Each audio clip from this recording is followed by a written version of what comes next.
My name is Rob Castle. I'm the co-founder and master distiller of New Liberty Distillery here in Philadelphia, Pennsylvania. We're a small micro distillery. We utilize a lot of American-made ingredients, our glass, our chippers, grains. We work with a lot of local farmers and grain producers.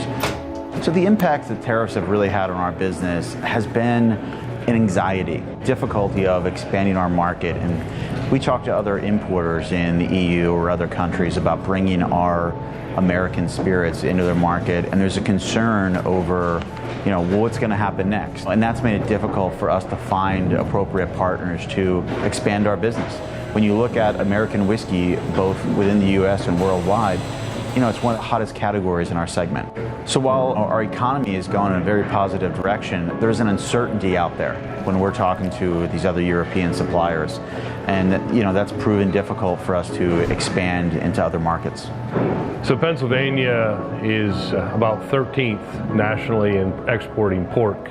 We really started to feel the crunch of actually being able to move our products due to the fact that our four biggest markets are Mexico, Canada, China, and Japan.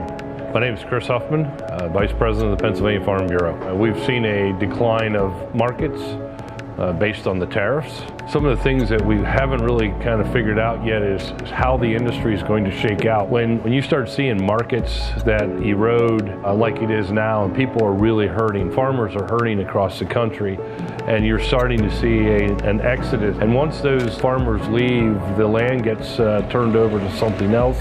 And I think at some point in time we lose our own industry, and it's going to be harder and harder for us to be able to keep our infrastructure and agriculture together.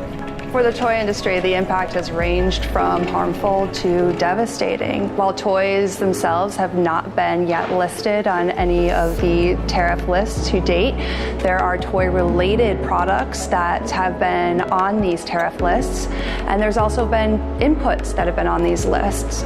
So small businesses in particular are really having a hard time trying to figure out how to incorporate these added costs into what are already razor-thin margins. My name is Rebecca and I'm Vice President of Federal Government Affairs at the Toy Association. Well, the impacts that companies and families and farmers are already seeing, those are only going to continue to grow.